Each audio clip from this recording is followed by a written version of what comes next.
Hi guys, this is me from Logme TV. Today I have traveled from Alipurduar to Chalsa. Today I am going to meet a very special guest, you may say. I am here with my couple of friends. They will be helping me with the filming. So let's go.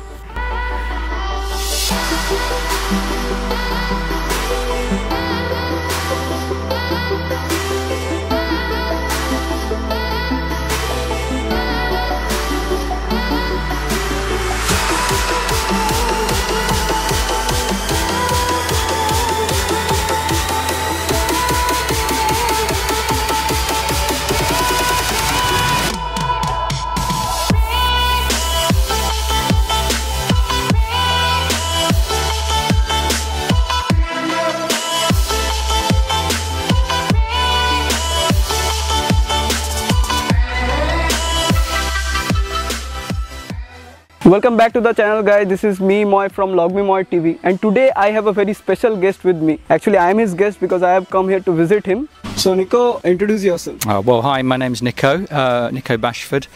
I've been in India now continuously for the last 10 years approximately. I should just say the one thing, that I'm from the UK, I'm from Oxford. I used to live in Oxford in England. I got a job in Delhi with the British Council in 2000 and worked from then until 2005 in Delhi. We're trying to do a little bit of reverse migration here and get into some low impact eco-tourism in this area of this thin corridor of the Dooars. Yeah, we're committed to being organic. We're using our own waste to create something from something. So Nico, you have been in India from the last 19 years. So tell me about the 3 best places that you have visited in India. Well, places obviously change over time. So I'm talking about a snapshot when I went there. A place in Rajasthan I thought was very magical called Bundi. Okay. This is a small little beautiful hill fort just near Kota in Rajasthan. Very special, beautiful people, lovely, incredible ruins, Shisha Mahal, almost undeveloped at all for tourism. It was amazing just going to find the old Chowkidor, asking him to open it up and letting us look at the Shisha Mahal. I think, that was wonderful.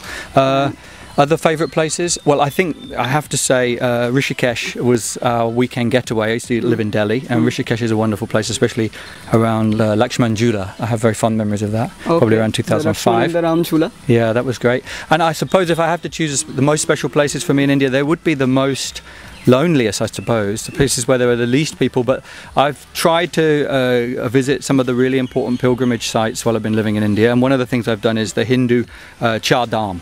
I've been to Gangotri, Yamunotri, Kedarnath, Badrinath. So you have married an Indian woman. How did you meet her? Our story is very long actually. We first met in 1994.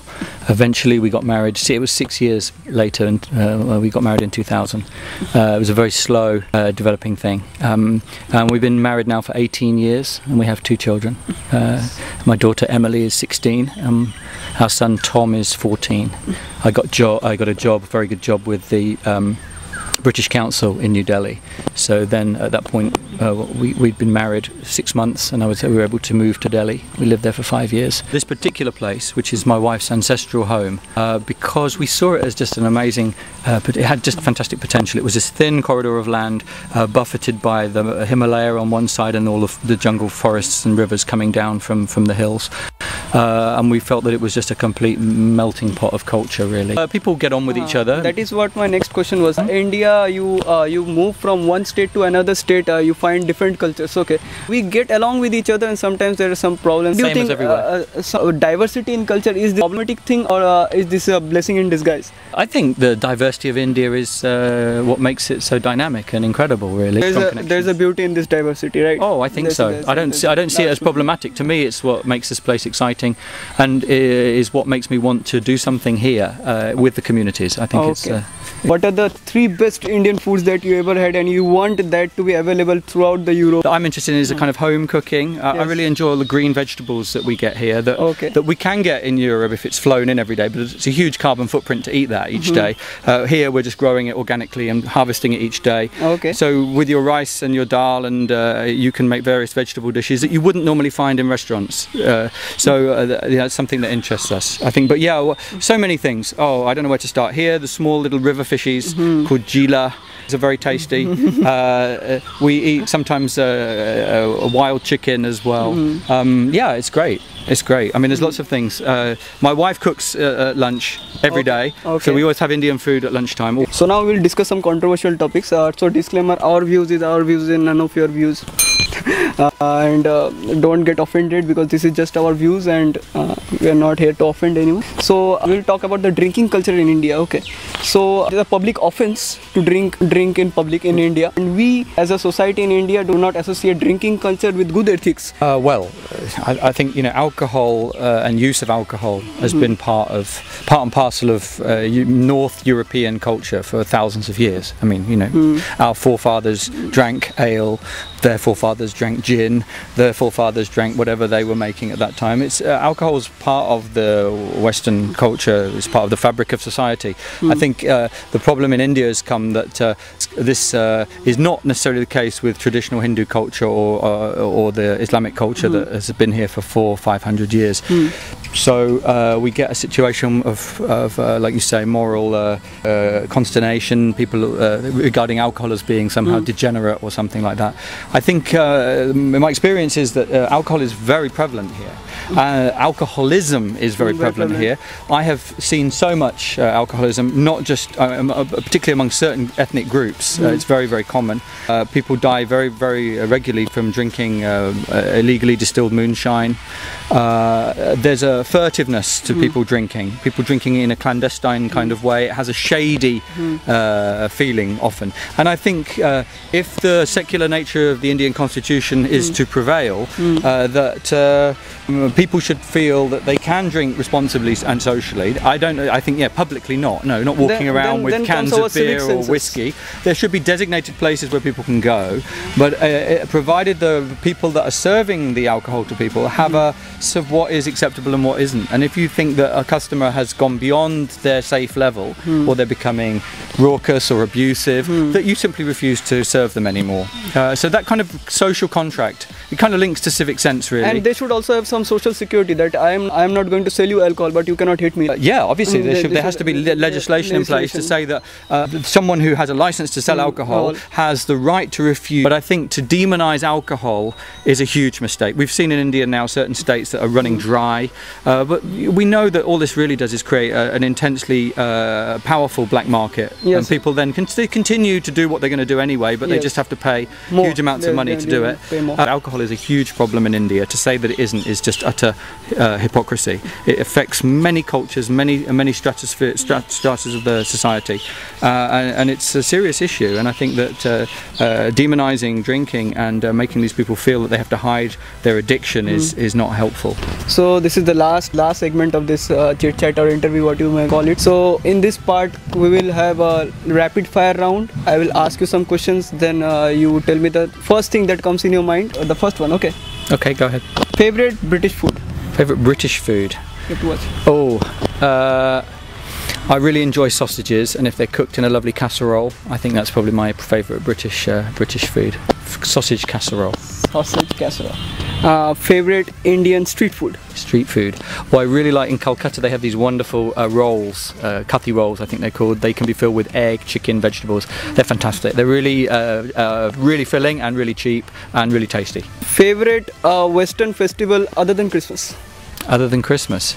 It's a very small one. It's not a very national one. It's something that happens in Oxford every year on May Day. It's a kind of pagan ritual that goes on. All the pubs open up at about 5 o'clock in the morning, and there are Morris dancers, which is this very curious form of English folk dancing with bells and sticks. And there are rival teams moving around the city centre, and there are sound systems, and there are people, lots of kind of pagan worship, wearing wreaths of leaves on their head. It's very fun. It's very family orientated, and it feels very. It's a lovely way to celebrate the May solstice, the 1st of May. Favorite Indian festival? Favorite Indian festival? Well, I really love the magic of when you light all the diyas around the land at Diwali time. The night when there's one night when we light lots and lots, and then on the second night we only light 5, so we have to choose 5 strategic places to lay the diyas, and we use the little mudka with the saltpeter and the sisotel, the mustard oil. So it's really nice, and I think that's probably my most magical one. The second part will make it more tough. Okay. So I will give you one word, and you tell me the one thing that comes in your mind. Okay. Okay. Modi. Information technology. use of computers to revolutionise India. Okay. Democracy. The largest on earth. Here, people can still say what they feel, in some contexts more than others, but still, it is a functioning democracy. Indian woman. Indian women. Well, there's a lot of them, certainly. There's more than 500 million, so I don't know what generalisations I can make, but yeah, very powerful. And very wanting always the best for their families. I think that's the two overriding concerns that transcends all others and women across India when they're involved with families. Country. Favourite country?